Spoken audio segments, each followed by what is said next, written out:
Well, sorry, but the fundamental transformation that has happened has been nothing but pain for all of us. And to continue to do the same things that we did the last time the debt limit issue came up, to do the same thing again and expect to and tell people that you're expecting it. Yeah, see, he's telling us that this isn't going to keep the status quo in place. As if we are too stupid to be able to see with our own eyes and hear with our own ears and know what is happening. See, we broke it. The only reason why Marty and I sit and break these things down, it's not because we don't think that our listeners are intelligent enough to know exactly what we're talking about and to what degree. No, we know y'all are plenty bright enough. Y'all are reaching the same conclusions that we've drawn here. But we're laying this stuff out just to show it for what it is and breaking it down into the simplest terms. Well, now wait. Because this is Marty and I screaming out. Wait though. I have to beg to differ with you on something. A lot of our listeners actually they don't know some of this. I get this a lot, particularly from locally in our little area. Some of our local listeners that tune into us. Part of the reason they tune in is because they haven't heard some of this stuff before, because it's not on any of the mainstream things that they watch. Well, some of our more elderly listeners that aren't on the internet all day like we are. A lot of listeners that are our age, and even, we believe it or not, we have some teenage listeners who know very little about how politics really work. They're listening to us because, and I'm only telling you what I get from them, because it's not as boring as it's been made out to be. You know why it's not as boring? I think it's not boring. Well, it's because I think everybody. I mean, some of the people that you're talking about, I know some of these folks. They live around here. They go to the same church. They look around and go, why is it like this? Bingo. Why is it like this? Now, I understand.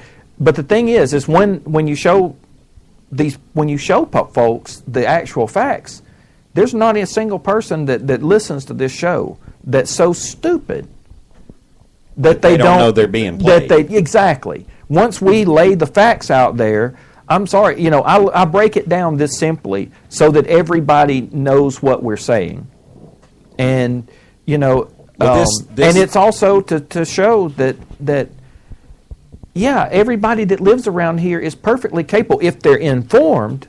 Well, they're perfectly capable of reaching very smart decisions and going, wait a minute, if you increase the amount of money that we can borrow and then you go borrow to that limit, exactly, the debt went up.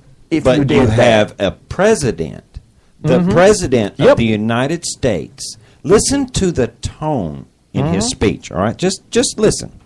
Now, this debt ceiling, I just want to remind people. First of all, you can tell he's lying now because he's stuttering. And his lips are moving. The debt ceiling, which has been done over 100 times, does not increase our debt. It does not. Do you hear the impatience in his voice there? Like when he's, all right, I've got to remind you people again that we've raised the debt ceiling over 100 times. Okay, it's just something that's been done over and over again, and it doesn't mean that any debt's going to get that the debt's going to necessarily go up. You know what I'm hearing, though, the subtext under there, is it's only going to hurt for just a minute. Well, this is one of my favorite parts. Somehow promote... Oh, wait, no, get back to that now. Raising the debt ceiling, which has been done over 100 times, does not increase our debt. It does not... Oh, wait. That's not it. Hang on. It's a basic function of making sure that the full faith and credit of the United States is preserved. It's just a basic function. And he says, He says it's to make sure that, you pay all the bills, Congress. So, this has nothing to do with me. It's not me that's, getting all this debt together. It's not me that's asking for the debt ceiling to be raised. Raising the debt ceiling is a basic function. It's what Congress is for. The debt ceiling, raising the debt ceiling is a reminder to Congress. It says, pay the bills, Congress. Mr. President, the average person, the average American, we are not nearly as stupid as you either wish that we would be or that you perceive us to be. And I don't really believe that you're that stupid either to believe the things that are coming out of your own mouth. See, which tells me that this is willful contempt for the American people, for the average person. Okay. It is contempt on his part. I'm going to give you the response that people like Steph Cutter and all the and George Stephanopoulos and all of those folks. Okay, yes. I'll give you what they're saying when you start talking about the contempt, because number one, you can't deny that the contempt is in the man's voice.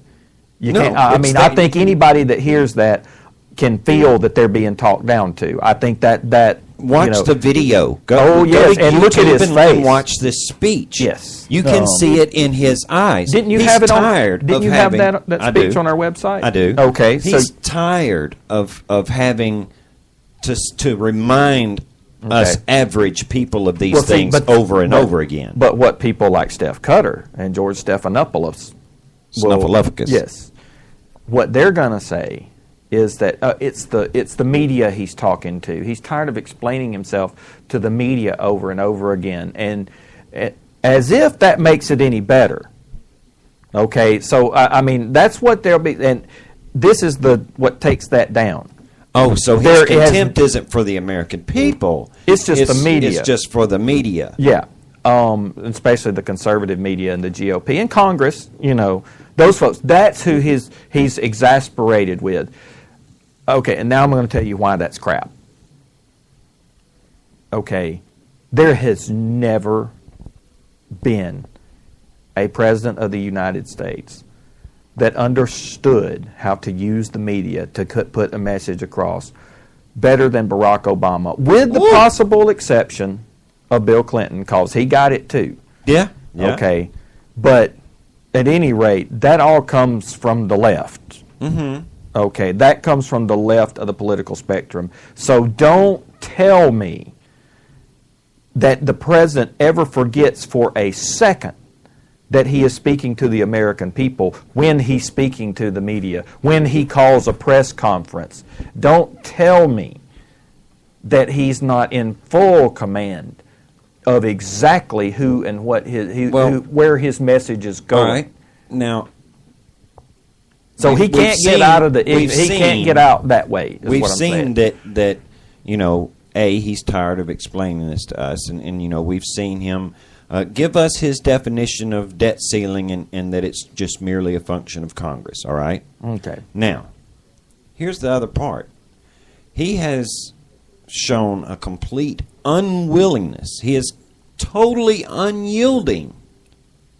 That he will not negotiate with Congress or Republicans on the issue of the debt ceiling. He's not flexible. He's not going to negotiate. Now today or yesterday, it was either today or yesterday one, Jay Carney, who is every bit as arrogant and has just as much contempt for the American people as the president, which is why he speaks for the president. ABC's Jonathan Karl, all right? ABC now. Even Jonathan Karl can see that some of this just is not making sense, because the Republicans in the House, they've drafted this little resolution that says, okay, here we go. We are going to be perfectly willing to fund every function of the government. We are not trying to get out of our debts. We want the government to remain operating. So we're going to pass a resolution to fund everything except Obamacare. That's it. There's our resolution. So we're not wanting to shut down the government. That's our position. No Republican wants to shut down the government. We're not even going to use that as a bargaining chip because we're putting it in the resolution that we're going to fund every single piece of it, with the exception of Obamacare. So when we pass it, then it's going to go to the Senate, and then it'll be on the Democrats. We'll see how serious they are. Then it's because it won't be the Republicans that are saying let's shut down the government. The only people then that could say it would be the president. Now, listen to this exchange with Jay Carney. But your position, let me just be crystal clear, the president's position is you will not negotiate over the debt ceiling. Correct. How is that tenable? So the White House is really willing to risk default? The White House is not. Here's the thing. No, you're threatening default. No, because John, because you're saying you won't even negotiate with the Republicans on this issue. How is that tenable? Even Jonathan Karl, he's exasperated there. How is that a tenable position?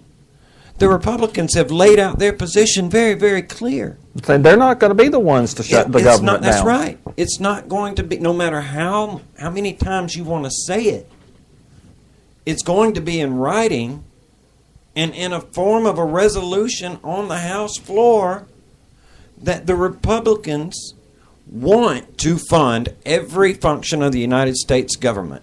Except Obamacare. That's it. That's it. And, it's not like they haven't tried other things. They have. They've said, okay, look, how about, since you're going to give a waiver, delay, on the mandate for the businesses, all right, how about a 1-year delay for the individual mandate? For the common people. Yeah. And no, absolutely not. And at the same time, the president had the audacity, and the Democrats had the audacity to say, well, how about some waivers for Congress and their staffers? And the president said, absolutely. Okay. Sure. But for the average person who's not capable of understanding the debt limit and the debt ceiling, oh, absolutely not. Because they're obviously not going to be intelligent enough to understand that they're getting a shaft on Obamacare. And look, please don't believe me that the president has been totally unwilling to negotiate or to work with Republicans. That's not Casey and I saying this. I think John Boehner finally did something that I can go, hey, that was a good idea there, John. He had his people put together a little montage, if you will. And their little montage is showing the president and his minions are very clear. Matter of fact, they say, let me be very clear. They're not going to negotiate with a Republican. No. They're not going to negotiate with Congress. No. But they will negotiate with somebody. If I can get this thing to play. Here we go. What I haven't been willing to negotiate, and I will not negotiate, is on the debt side. I'm just going to have to reiterate, John, the president's made clear he's not going to be negotiating over the debt limit. Look, the president's been very clear. He's not negotiating on the debt limit. What I will not do is to have that negotiation. Let me reiterate what our position is, and it is unequivocal. We will not negotiate with Republicans in Congress. He will certainly meet with Putin. I did discuss this with President Putin. This is something that is not new. I've been discussing this with President Putin for some time now. We're going to work with the Russians. Mr. Foreign Minister, we are serious, as you are, about engaging in substantive, meaningful negotiations. We are prepared to negotiate in good faith, in mutual respect.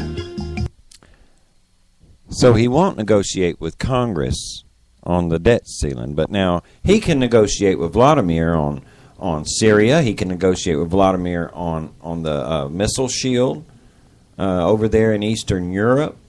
Oh, man, he can negotiate with Vladimir on anything. Yeah, he's perfectly willing to compromise with Vladimir Putin. I mean, the man who is our geopolitical foe